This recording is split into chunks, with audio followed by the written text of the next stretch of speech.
PTC's new webinar series is all about frictionless business. Think of business friction as anything that can prevent a potential customer from selecting and buying your product or service. Frictionless business is about removing obstacles to success. That starts with ways to discover what problems your customers may have and how you can solve those problems for them. Create the right solutions, sell and market effectively, learn what new products you can develop, and provide your customer with outstanding support so the experience is seamless and business frictionless. It includes developing your human, technology, supply chain, and financial systems, corporate governance, market surveillance, and compliance operations. Frictionless businesses achieve superior results with less resource intensity. New thoughts, best practices, and experiences from global executives. Tap into the growth of frictionless business.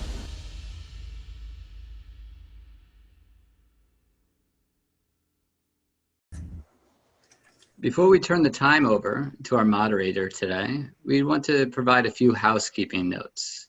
You are welcome to ask any questions using the Q&A box at the bottom of your screen. Please note we will address those questions towards the end of today's webinar. After we close this webinar, a window will open with a link to a post-webinar survey. We'd appreciate your feedback. This webinar will be recorded and available on PTC's website for you to view afterwards. We'll be sending a follow-up email and more details of how to access that video. And with that, I'd like to turn the time over to our esteemed moderator, Bill Barney, Chairman and Managing Partner of Asian Century Equity. Thanks, Bob, and good morning. I've got the honor of introducing our distinguished guests. So I'll start with on my left side here, a veteran of many years in the industry, Dan Caruso, who's run Zayo from essentially a startup to one of the leading infrastructure providers around the world.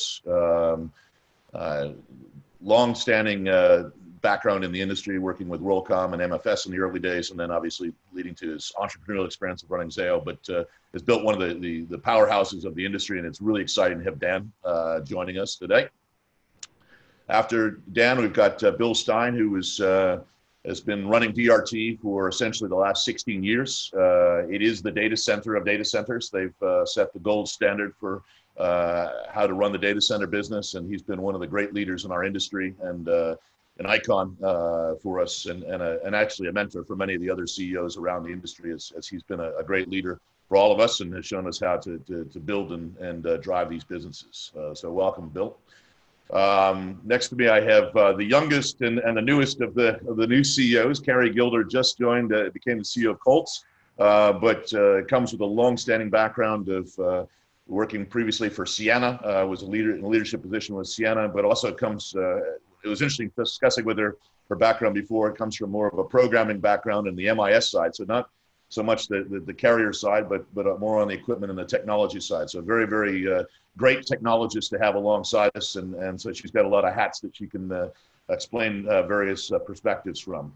And then last but not least, of course, probably the big serial entrepreneur, a man who's run a cloud business, a fiber business, a data center business, and it's always exciting to listen about what his next plan is going to be. Bevan Slattery from Australia. He does have a nice accent also to add to the Americans that are all here on the panel. So, and he's always a great one to interject with some great ideas. So very, very exciting panel. One of the best panels we've ever assembled for PTC, and so it should be an exciting hour coming up. What I'd like to do first, before we get into this, is there's essentially 6 questions we're going to ask today, and I just wanted instead of walking through them live, we've done a quick video so that we can get through it, and then we're going to go right into the Q&A with our guests. So our first question of the day, which we'll put to our experts, says that COVID-19 had a positive or negative impact on the technology infrastructure business. The first slide I really look at here, if you look at today, services in our industry typically were growing between 8 and 10% year on year. And one of the things that we've actually saw during the COVID period is that we saw jumps month on month of 10% in things like simple private lines, simple internet transit, so services that typically were very, very low growth have gone very, very high growth. Just to give you some idea, this is just a snapshot from BT. Essentially, in 1 week, they saw a 75% increase in gaming, 34% increase in VPN, 20% in web traffic, and 12% in video. And this is just an example of one carrier of 200 across the planet that actually saw these types of changes. All of us know of a company, if you hadn't heard of it before, obviously Zoom is a household name, but just to give you some perspective, if you look at from December to March, their business almost increased by 20-fold in 3 months, just to give you some idea of the magnitude of the growth. And it's interesting, if you also look at companies or services that really didn't even make their way into the consumer thought process, like Skype, WebEx, GoToMeeting, Zoom, Slack, Teams, all these companies, essentially the smallest of them has grown almost 200% just this year alone. And this gives you some idea of the infrastructure growth that is probably at what I would call a hyper speed. Our second question: has COVID-19 actually created a new demand curve for infrastructure? And it's interesting, I went to the ITU website, and it's interesting, if you look at what they do a very, very good job of presenting what's happened. And reality is there has been a demand shift. We've moved away from, we're essentially in a new world where a 30 to 40% increase in demand, something that's never been seen since essentially the dawn of the internet around the year 2000. And this goes, as I said before, carries through even into normal broadband. Most people in terms of broadband to the home or broadband to the business are seeing at least a 50 to 100% change in just their the usage pattern at their various locations. So COVID-19 has created just a huge, it's completely shifted the demand curve, and it'll be interesting to have a debate about how big that is and whether that's going to be sustainable over the long term. As we get to the U.S. elections and what's going on in the U.S. right now, there's quite a bit of questions coming up about what happens when COVID is over. Do technology companies continue to be at the core? And what happens to the stock markets? What happens to this world when it's no longer being funded by government subsidies? And it's interesting, one slide that if you look at sort of the negative side of this, some people are projecting that we're on our way into the next depression. And you could actually argue, based on unemployment, based on what's going on in the stock market, that this potentially could be reality. On the flip side, and there are also things that actually that would lead you in that direction. In fact, we've had two of the largest stock market corrections in the month of March in the history of the stock markets as a whole. So I think there is a lot of reasons why this could happen, but the reality is also there was a recovery that's actually come out of that. And there's a lot of people that believe that, yes, we've changed things, but it's a new world. It's a new world order. There's new things happening. People are working from home. Things are changing the way people operate. Businesses are more efficient in this new world. They don't travel as much. They actually do much more on video. There's actually much more ways of operating as companies. And potentially there's a shift in terms of technically people are better and more efficient now because of COVID. So this is sort of the debate whether, are we in a new at the brink of an expansion, or are we at the brink of a precipice? Let's hear from our experts on this one.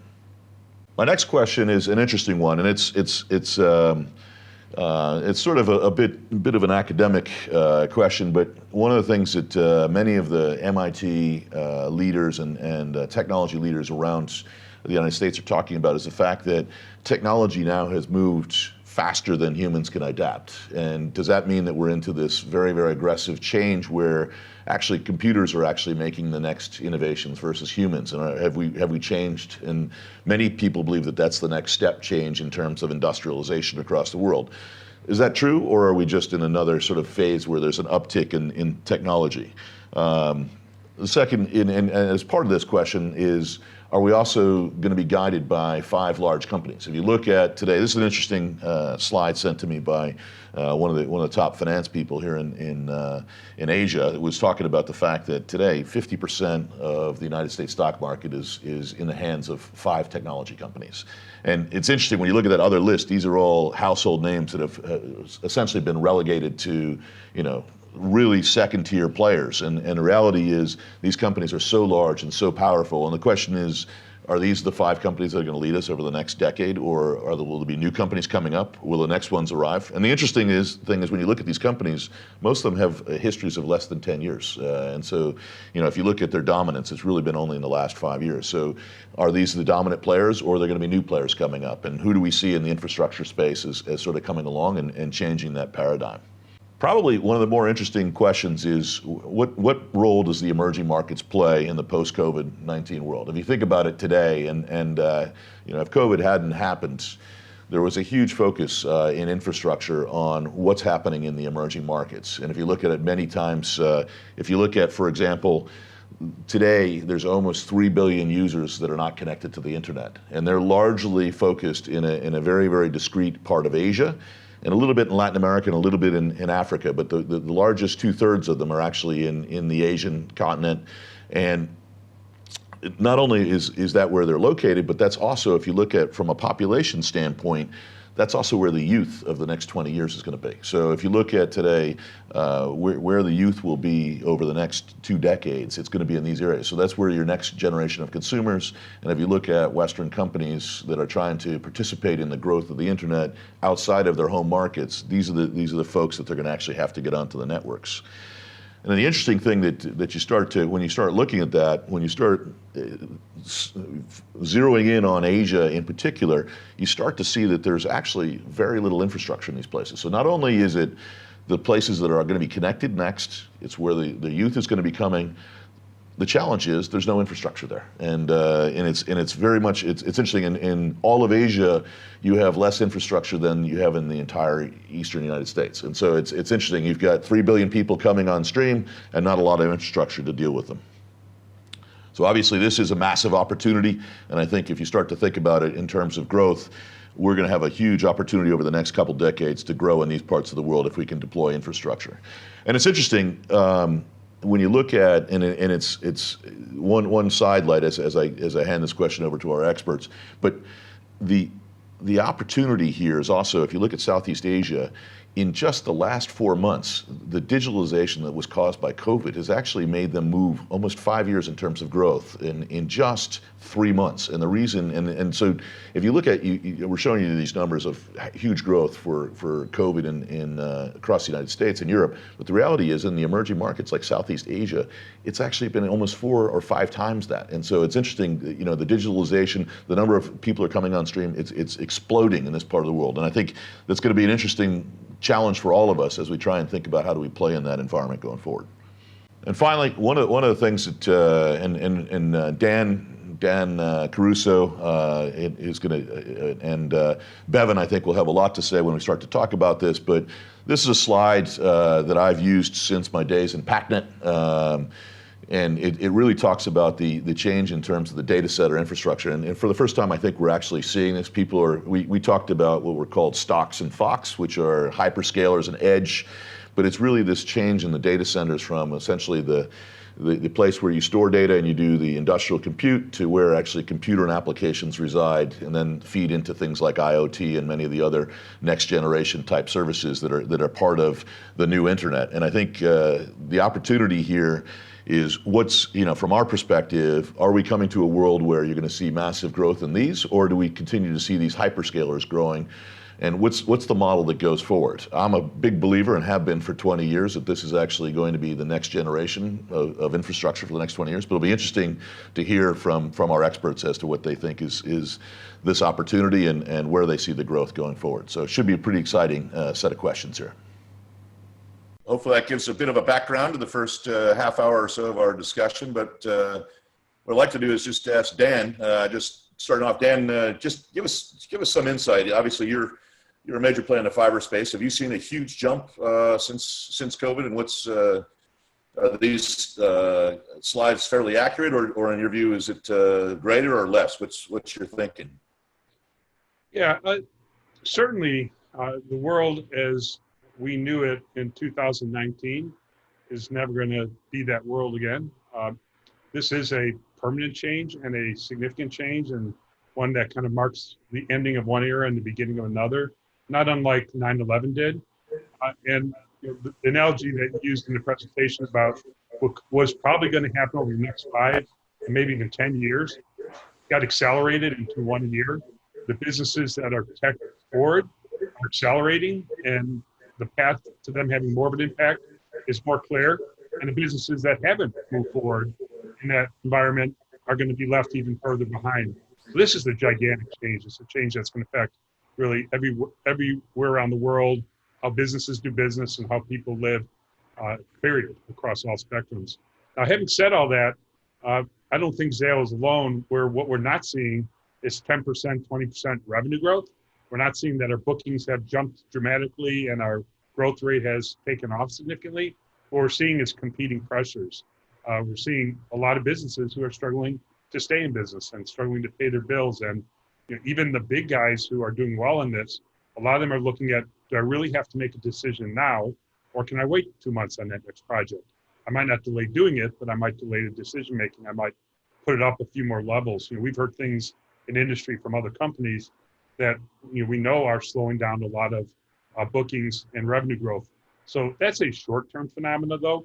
The long-term arc that we're on has been accelerated. This can't be anything other than great for investing in the industry that we're in infrastructure and on a much more widespread basis. Consumer networks, for example, 5G type networks, those are all going to be propelled forward because of this, even if in the immediate term, some of those are a little bit careful about how to spend money. Bill Stein, you see this, obviously you're, as Dan makes a great point, and I think one that we should make, which is obviously we've got huge growth in bandwidth, but the challenge is also the businesses are collapsing. And a lot of people talk about the small, medium enterprise taking a big hit, obviously, across the world because of COVID. But what are you seeing in the data center space? Are you seeing, is it bigger expansion in the data center space in the last 6 months, or is it just been sort of steady Eddie growth as it was before? Bill, it's been a substantial expansion. But first of all, I'd just like to say that this global pandemic has obviously caused tremendous human suffering on many levels. And health and safety have been foremost in our business, the health and safety of our employees and our customers and our partners. But in terms of the effect on our business, our second quarter bookings were up substantially. We had record bookings in the second quarter. And by record, I mean, it was 92% higher than the first quarter, so almost double the first quarter, and more than 50% higher than our best quarter ever. So bookings have been very, very good. And then at the same time, we've seen a significant uptick in bandwidth requirements. Many of the communications infrastructure programs, such as the one we're on right now, Zoom, are good customers. And clearly there's been tremendous demand there, as your chart shows. So I think it's, the data centers, I think, represent the central nervous system of the digital economy, and that's been reflected in the demand for our services during this time period. Now, just to flip it to just to flip it over to Bevan. I mean, do you think there's a fundamental? Obviously, you're always an academic and a thought leader in these areas, but do you see a shift, like a complete shift in the demand curve going forwards, Bevan? Yeah, I mean, I've been saying to some people in recent times, I said, I think 2020's year of the dog. I know it's not actually year of the dog in Chinese at the moment, but it's certainly from a dog year's perspective. This has kind of brought, 7 years into one, or at least in 6 months, we've kind of gone 3.5 years into 6 months. And so the question is, absolutely demand has increased massively. I think it's more of an acceleration into where we are. I think we've kind of taken the demand that we would normally see over 2020, 21, 22, even 23. We've seen it just accelerate straight into 6 months. So, all that we've done is, I shouldn't say all that we've done, one of the key things we've done is that we've brought forward that demand curve. There is an interesting point of dislocation that's occurred, I think, though, in office space. Obviously, the consumption in metros is huge, just within enterprise buildings consuming, more cloud and those types of things. But what's been quite interesting is working from home, and and I think that has a big role to play, not just in terms of fixed line broadband, but also mobile broadband. I think that 5G is going to play a much bigger role in, and it's probably brought some of the business case forward in 5G, and that being greater coverage. So yeah, I think the demand is up significantly. I think a lot of it's because it's been brought forward, but I don't see that going down. I just think we've just compressed 3.5 years into 6 months, and we're going to be now operating from the demand that you would normally see in 2023. Keri, across Europe, are you still seeing the same growth rates as well? I mean, I think it's obviously you're largely an enterprise-focused company, so you actually see. You don't have as many consumer drivers, I think, in Colt as maybe that are behind some of the other companies here. But how are you seeing the situation in Europe in your first few months? Yeah, I'd say it's been 5 months now, but still fairly new. Becoming a CEO in a pandemic is definitely interesting, but the demand curve in Europe has been quite strong. We have had similar results like Bill, where we have had our second and third quarter were record quarters in the history of Colt. So we're actually seeing significant demand. But what we did see is a major shift. We saw a shift from where the enterprise demand was coming from. Clearly, when we all worked from home, it moved from that city center to the ISP and then also to the cloud. And what we are seeing is that acceleration to the cloud. We're seeing that continue. We're seeing a 17 times increase in the pulse points and the a willingness to move and migrate from an on-prem workload environment to a cloud environment. So I agree with the rest of the panel that it's really just an acceleration of what was actually starting to happen already at the beginning of the year.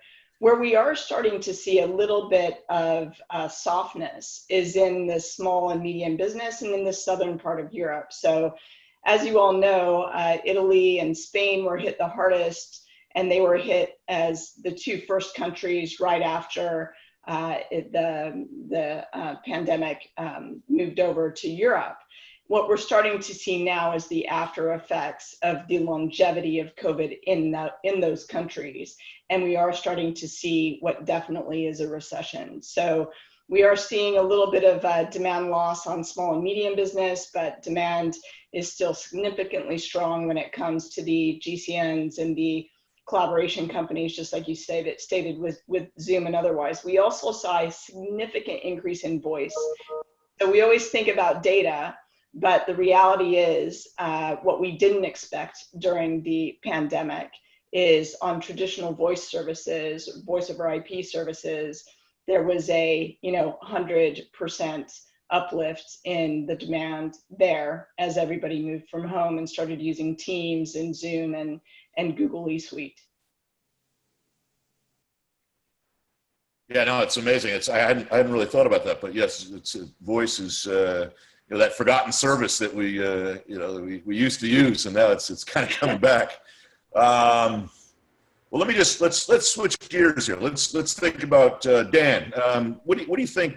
You're obviously been a longstanding U.S. CEO. What do you think happens when COVID stops? Are we at the edge of? Are we going to hit a big recession around the world, or do you think we're going to take off in an expansion? What's your thinking at this point?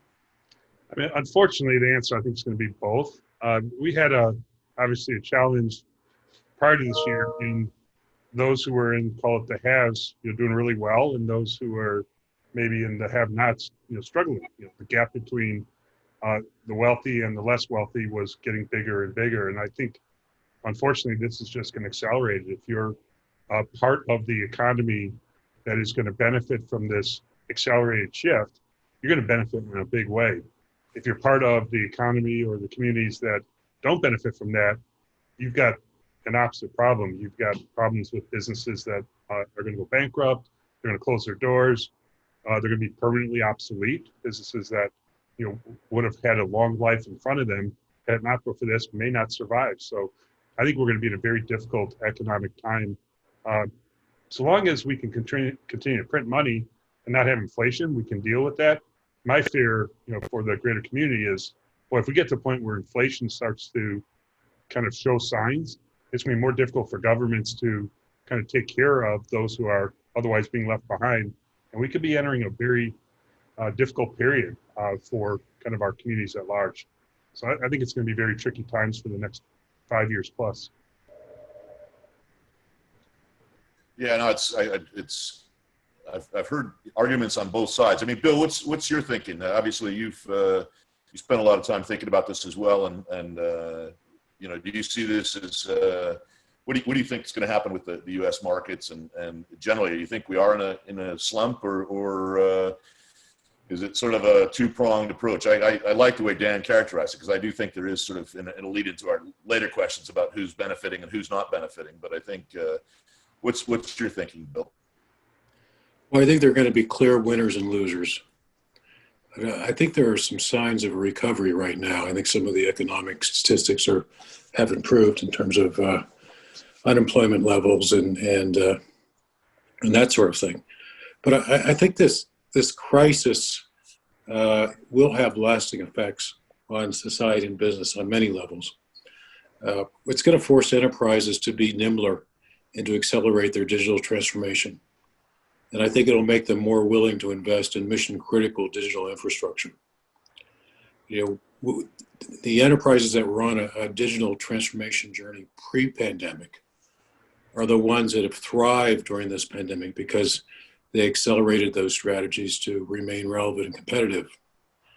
Those that lagged are now scrambling to figure out what their digital strategies are. And in either case, I think the digital infrastructure is going to be shored up as a result. As Keri said, you know, the cloud service providers are doing extremely well. We see a tremendous uptick there. But I think we're also going to see support for the enterprise as well. All the IT departments are trying to figure out how they're going to support a hybrid workforce. There was a Gartner survey recently that said that where 74% of CFOs plan to shift some of their employees to a remote work situation permanently. In digital, you know, we've obviously been doing virtual tours since this began, and I could see that becoming normal post-pandemic. It just allows, instead of a salesperson getting on a plane and jetting off to a data center somewhere, you know, they can do 2, 3, 4 tours with customers in a day, which is tremendously efficient. So I see really long-lasting implications here from this pandemic. But I also think there are macro forces at play.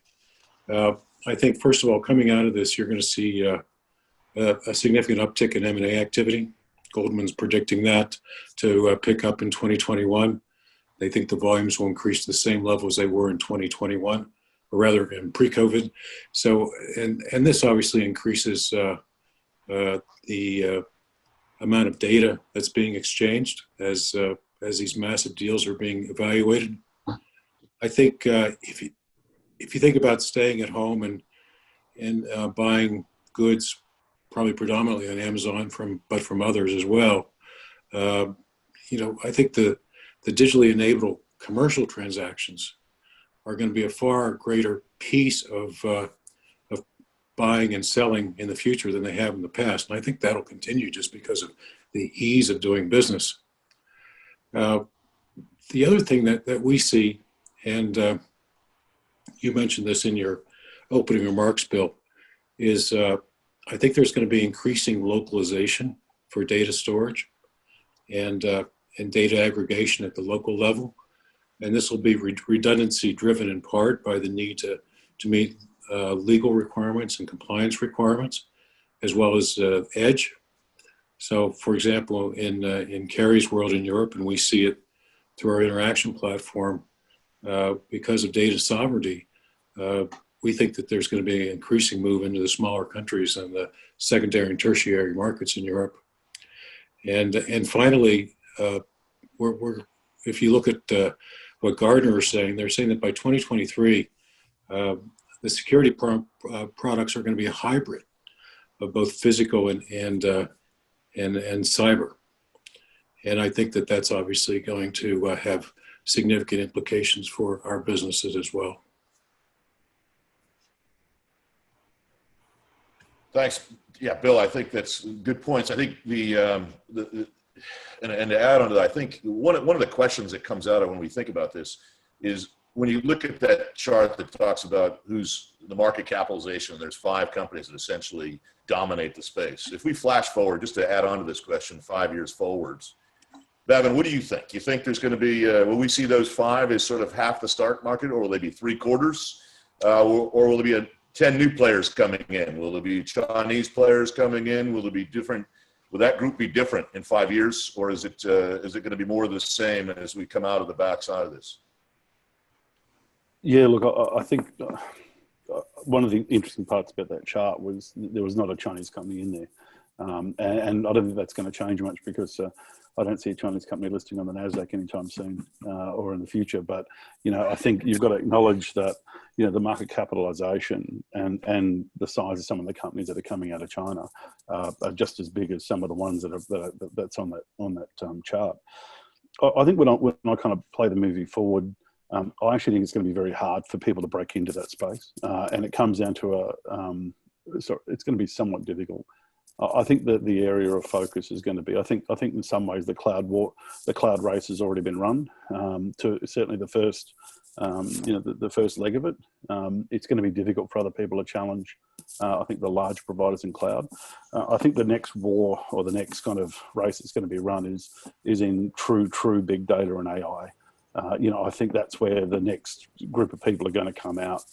If anyone's going to challenge people on that chart, it's going to be AI. Now, the cloud providers, obviously with their massive level of compute and resources and people and intelligence, are already, some fair way ahead of people on that. However, I do think that you'll see, if there's anyone going to enter that chart, so to speak, and take the challenge to them, it's going to be people who have access to massive amounts of data that they can put AI and hone that AI more and more and more.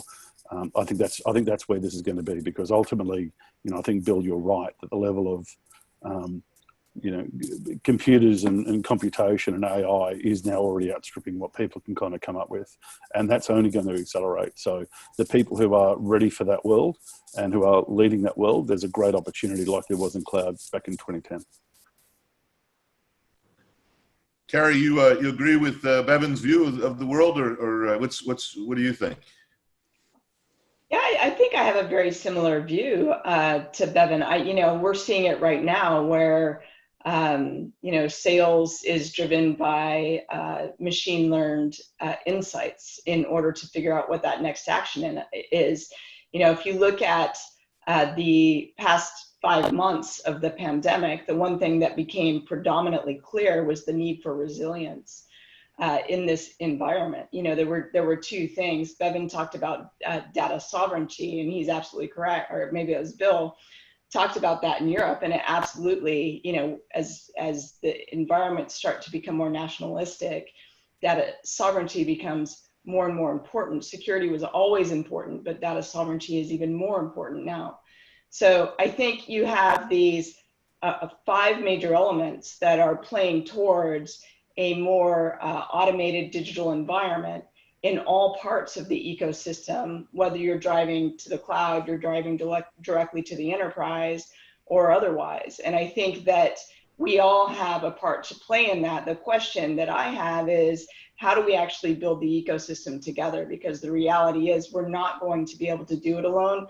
We weren't able to build the internet alone. We're not going to be able to build this digital infrastructure alone either. And so I think it's going to take some partnering and some channel work in order to get the APIs, to get the on-demand service, to get these type of capabilities that are truly cutting edge, and at the point where the enterprise truly feels that we as data center companies and as telecommunications providers are critical infrastructure in that economic environment, just like we were during the pandemic. I think that's just to throw it over to Dan real quick. Dan, what's your thoughts? I mean, do you think it's going to be the next generation, or do you think there's plenty of room to make money in the current world of cloud? And do you see these 5 players as sort of the what do you see going forward in 5 years? Do you see we'll be looking at that list of guys, or do you think it'll be a different crew that's leading this industry and the markets? Yeah, it's probably not unlike years past where you had GE and Westinghouse and conglomerates like that, which had a long life, and there's some of them are still around today. And certainly in 5 years, you're going to see all those guys on the list. But I think you're going to see others on the list starting to emerge as well. I mean, there is going to be gigantic structural changes. When we think about one of the technology changes that's probably going to be most accelerated by what just happened is autonomous vehicles. And it's probably for a reason different than we would have otherwise thought. We were thinking about we need autonomous vehicles to drive us around. That's how we all kind of thought about it 2 years ago. But now what we're recognizing is autonomous vehicles are part of the logistics process, the supply chain of moving goods from kind of central places to where people and businesses are without necessarily having drivers to drive them around. So the logistics aspect, I think, is going to accelerate autonomous vehicles, and not just cars, but also helicopters, the drones. You're going to see more and more drones out there as well. You're going to see more and more stuff in space that's tied to land. So I think the seismic shift's going to be gigantic. And will those companies play a role in that? Absolutely. But will others emerge when it comes to the level of autonomy in manufacturing and moving information around, of logistics getting highly automated? I think others are going to emerge and play significant roles as well. And I think that's what's really going to drive 5G and other wireless deployments. It's going to be autonomous vehicles. Hey, Bill, I don't think you should underestimate the fact that the size of these companies might create political pressure, regardless of who wins the U.S. election, to be reduced in size. Much like the old AT&T and how it was forced to divest of the regional bells, I think you could see some divestiture action in the next really near term, 2, 3, 4, 5 years, as DOJ might go to work, or FTC here in the US. Well, I think it's probably more the EU in Keri's side of the fence, or side of the pond. I think, the EU is probably going to play as big a role in that as what DOJ, and we saw that back with Microsoft and Internet Explorer back in the day.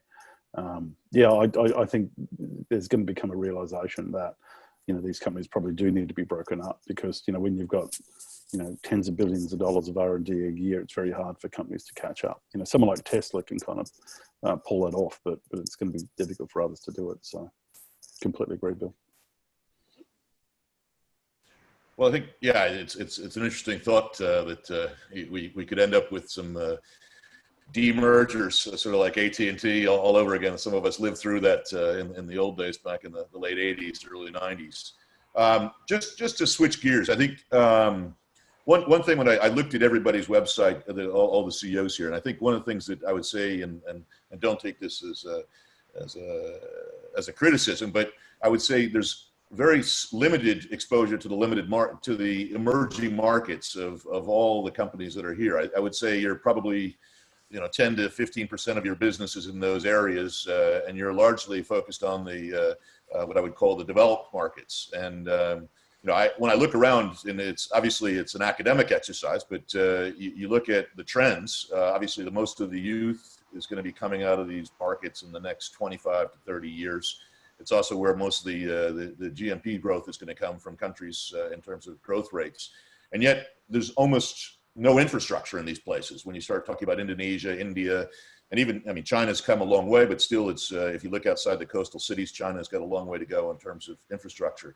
So is this going to be a focus, you think, of the infrastructure providers going forward, or do you think they'll continue to battle it out in the developed markets and sort of leave those difficult places off limits?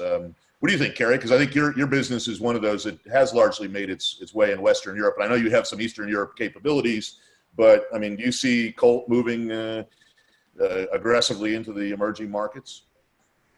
Yeah, I think we've started the investigation, and we've actually started, some of the strategic activity required to do that. When you're in telecoms, it takes a couple of years in order to get into a net new market. So you have to be doing this early. And we've started, the investigation in many markets. We actually think that when you look at our network expansion, particularly in Asia, our demand's driven by capital market clients.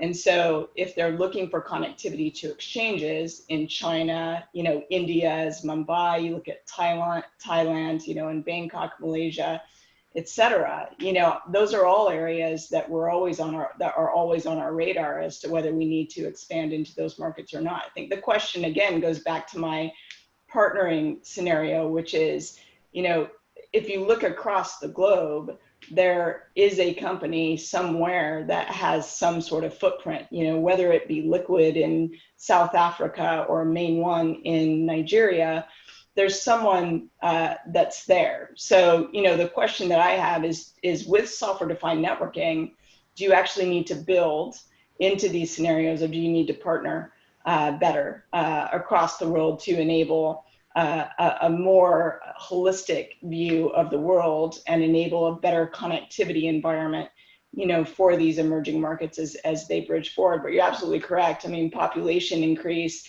is incredible in India and in Nigeria in particular. So there are definitely places to watch. It will be the younger communities. Saudi Arabia is another one where it's an extremely young community in the Middle East. And so I think we have to have them on our radar, but I think we also need to be working together to figure out the best way to approach them as we go forward. Hey, Bill. Yeah, no, it's an interesting thought. Go ahead, Dan. Sorry, go ahead. I was going to jump in and talk about another trend I think is going to come out of the effects of COVID, and that is the mobility of entrepreneurship. Entrepreneurship has largely been kind of confined to Silicon Valley and a few other key markets because that's where the talent was, or at least the perceived talent was. That's what ideas were. That's where the concentration of investors were. But now with COVID, those people are moving from those markets.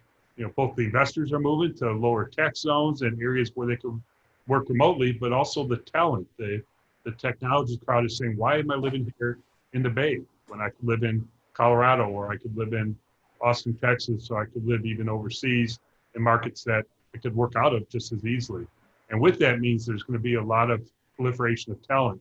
And, as good of a job as those top 5 fan companies have done in staying somewhat nimble, I bet that bureaucracy is going to catch up with some of them, and there's going to be talented people within the 4 walls of those companies who can say, you know what, I want to go do something else.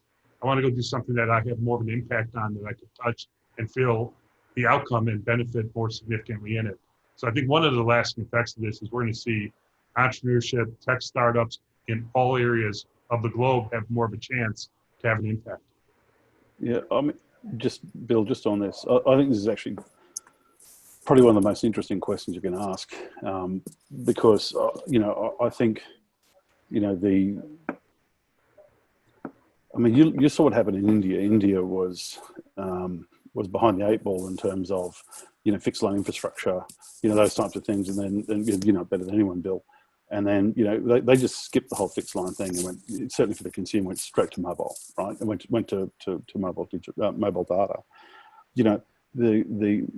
Obviously when you're rolling out fiber infrastructure, there's an economic return you've got to make, and there's some things around that. But I think if we looked out in 5 years, I think this is probably going to be the single most transformative part of this industry, and it's a fusion of a couple of things. First, I think it's you talked about those 5 companies before. I think you can put Tesla on that one, or anything that's Elon Musk related on that kind of chart you mentioned before. I think SpaceX and Starlink is going to be incredibly transformative for not just remote islands and whatever it's going to be, but exactly these locations. When you've got something that can drop a gigabit a second in 160 or 200 or 300 square kilometers, anywhere in the world, that is extraordinary. And then when you marry that with solar panels, when you marry that with battery, when you marry that with, 4G, 5G, wireless, pick your teragraph that's coming up from Facebook, millimeter wave, all those kind of things. All of a sudden, I think a number of these communities out in these remote locations are going to go from, almost complete darkness to having, comparable internet services to what we actually have enjoyed in 2019, 2020, and that will have profound effects, I think, on this industry. It'll also have profound effects on consumption, potentially profound effects on consumption. When you're talking about how do we get out of this, when you enable, as your graph says, when you enable 2 billion people in remote communities to actually get access to information and education and, goods and services, but when you also allow them to become part of the global economy where they can actually sell their goods and services, or they can actually communicate, I think that has really interesting, significant effects. And I think if we are to get out of this, then things like, Starlink, batteries, solar, wireless technologies are going to be the things that help us get there.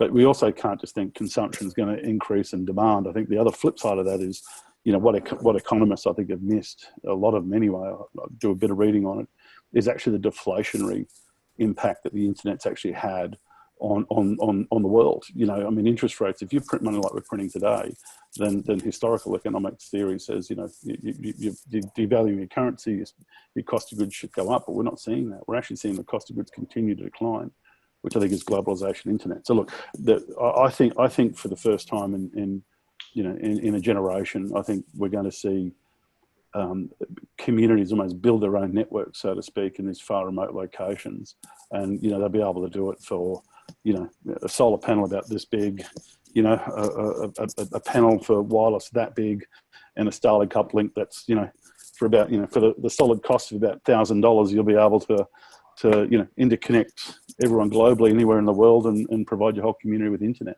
That is going to be, I think that Starlink for me, and batteries and solar and wireless is going to democratize the internet and enable these economies.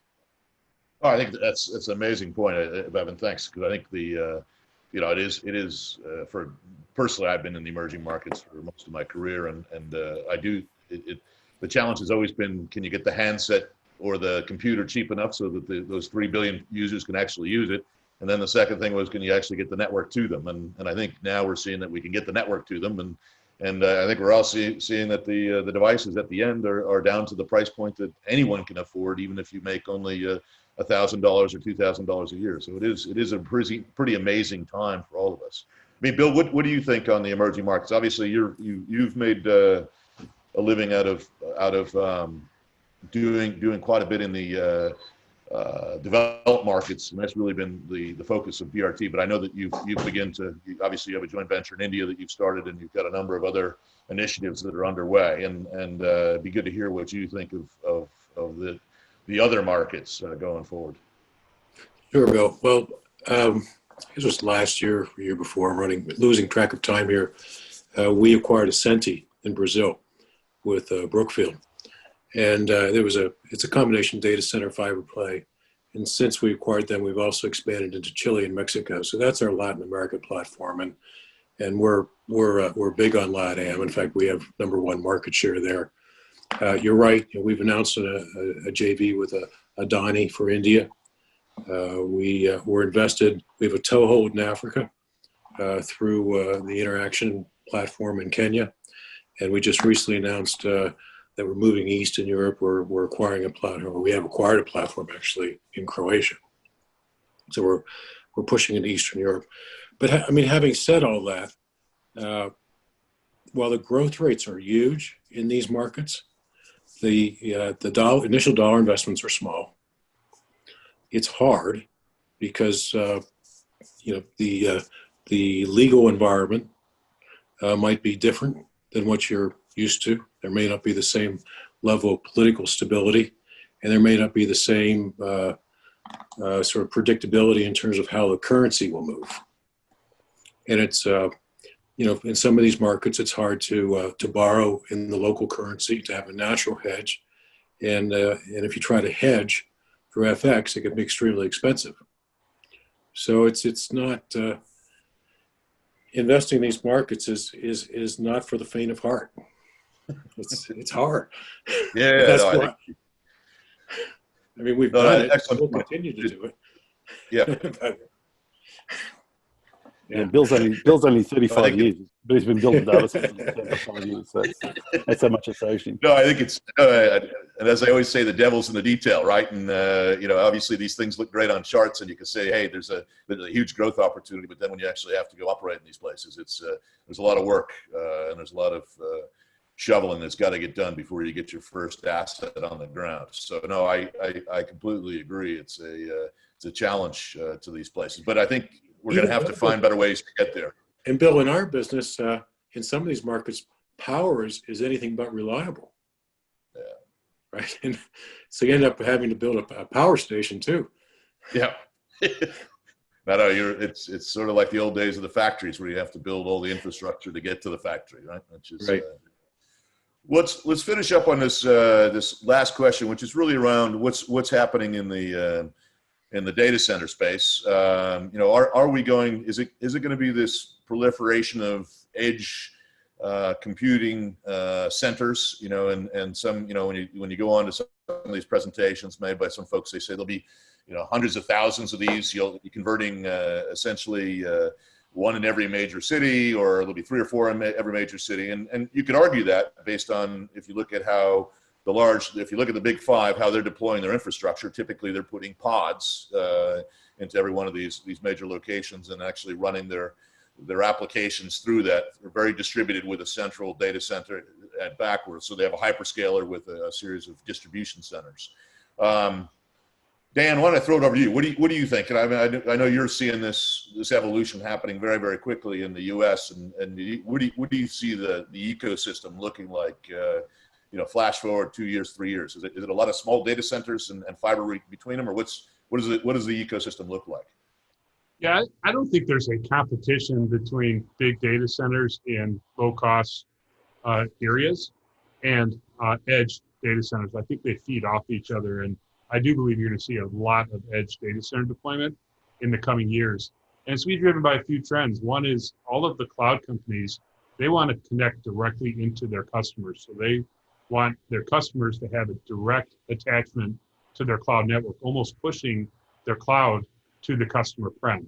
And we're already seeing the beginning of those trends. And what that means is they have to get kind of edge data centers within a certain proximity to where the customers are, so that they can use a fiber to kind of tether to the customer site.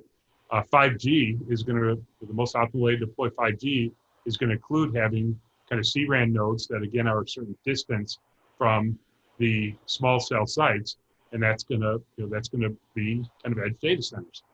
You're going to have autonomous vehicles. Autonomous vehicles have gigantic amounts of data that go in and out of them, and that data needs to be kind of dumped multiple times, kind of a day or at least a week. And how do they do that? Well, the 5G networks, even when they're deployed, won't be able to handle that amount of data. So those vehicles that they're going to have to pull into depots, and that data is going to need to be exchanged. Well, what are those depots?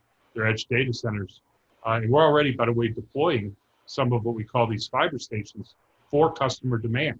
So these fiber stations were these vehicles, sometimes autonomous, sometimes not, but vehicles with gigantic amounts of data used for mapping and other purposes need to kind of plug in and do a massive data exchange and then keep going. Well, you don't want to take those vehicles and drive them an hour away from wherever their territory is. You want them to pull in somewhere in close proximity, get a quick recharge, a data dump, and move on.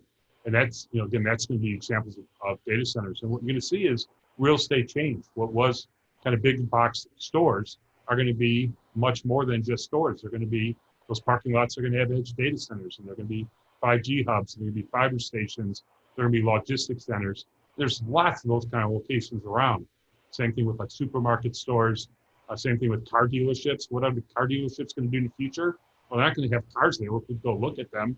They're probably going to be part of the autonomous vehicle ecosystem, and they're going to be edge data center hubs. So edge data centers will be a big deal. It's beginning to happen. It certainly is not going to happen overnight, but fast forward 5 or 10 years from now, it's going to be all over the place. Keri, you see that happening in Europe? Is that sort of your? I mean, Dan's pretty adamant about this. Obviously, the trends are really kind of backing him, I think, on this in many ways. But will Western Europe come at the same speed, or will it be something slower, or what do you think? I mean, I think if you look through history on technology, we're always about 6 to 9 months behind the U.S. on the technology front. So I don't think this is going to be much different. I think one of the major complications that happens in the European market, and it's more around the mobile and the 5G side of this, is that the spectrum auctions in Europe have been excessively high. And so the capital in order to invest into edge and into 5G for that matter is pretty limited. You take the pandemic on top of this and you throw declining data roaming charges and declining data charges in general because people are using their Wi-Fi at home. That further complicates this problem. So, you know, the question is not whether it's going to happen. It's absolutely going to happen. I think the question is, who is it that's going to build them? I think the cloud providers play a big part in that. You know, Bill, I'm sure you and your team are playing a part in that, just like Dan stated as well. So I think it's the ecosystem is going to come. I think it will go into the smaller towns across Europe. So you're going to see a second level of fiber building into, you know, smaller cities and municipalities across Europe. But I think it'll be a 5 to 7 year cycle, given the capital requirements associated and the regulations in order to dig fiber around here. So I think the connectivity will come, but it's going to take a little while. Bevan, you seem anxious to what's your thoughts real quick here, Bev? Yeah, look, I think Dan hit the nail on the head with I think Keri's completely right. I think Dan really hit it. And I've been saying this for about 2 years now. And I've been saying it to a bunch of people, and it was this simple. It goes, if you don't take the enterprise into the cloud is coming out to the enterprise. And you know, and so, you know, I'm expecting in the next, you know, what we saw in data centers, the hyperscalers, you're going to see that happen in the network at the last mile. And that's going to be funded by the cloud providers. And I think they're going to go to, you know, and there's going to be a bit of a war that's going to happen there, or a bit of an arms race going on there. You know, I wouldn't be surprised if I was a cloud provider. I'd be knocking on Keri's door, I'd be knocking on Dan's door, I'd be trying to either buy the businesses, or I'd be trying to do massive IU deals saying, Dan and Keri, I want to buy 100,000 cores of dark fiber within 10 kilometers of any data center in Europe, and, you know, and go.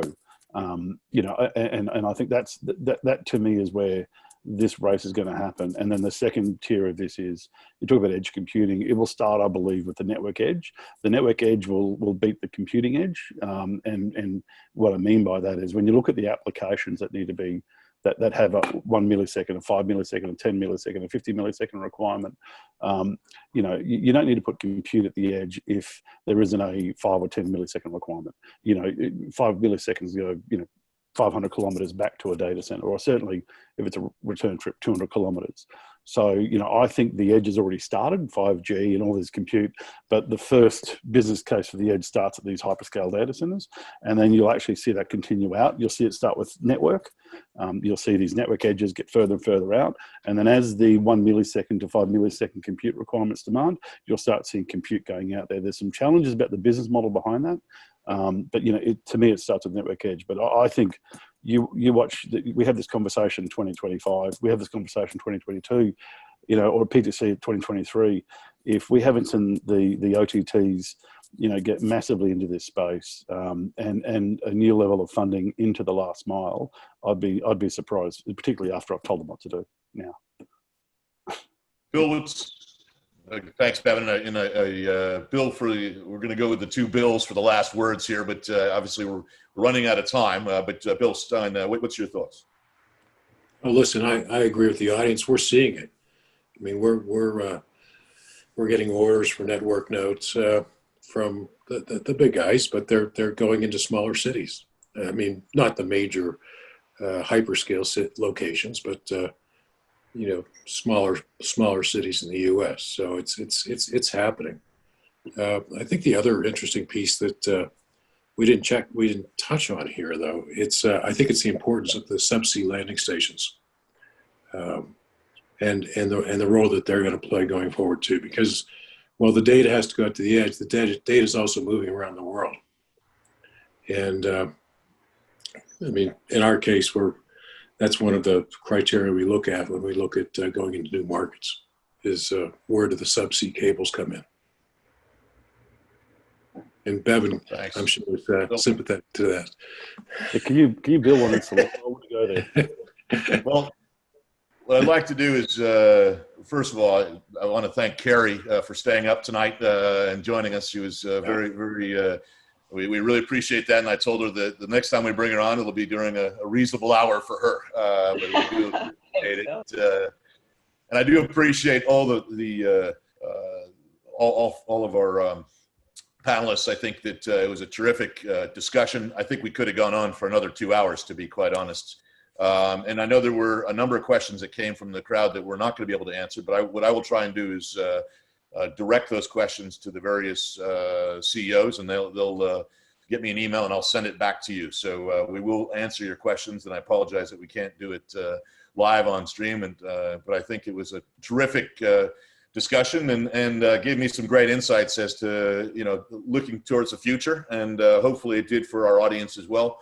And thank you very much for joining us, all four of you, for what is the first in a very, very compelling series by PTC. Thank you very much, and appreciate it.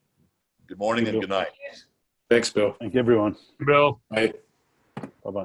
So thank you, everyone, for the very engaging discussion. Please look out for an email with more details regarding this recording.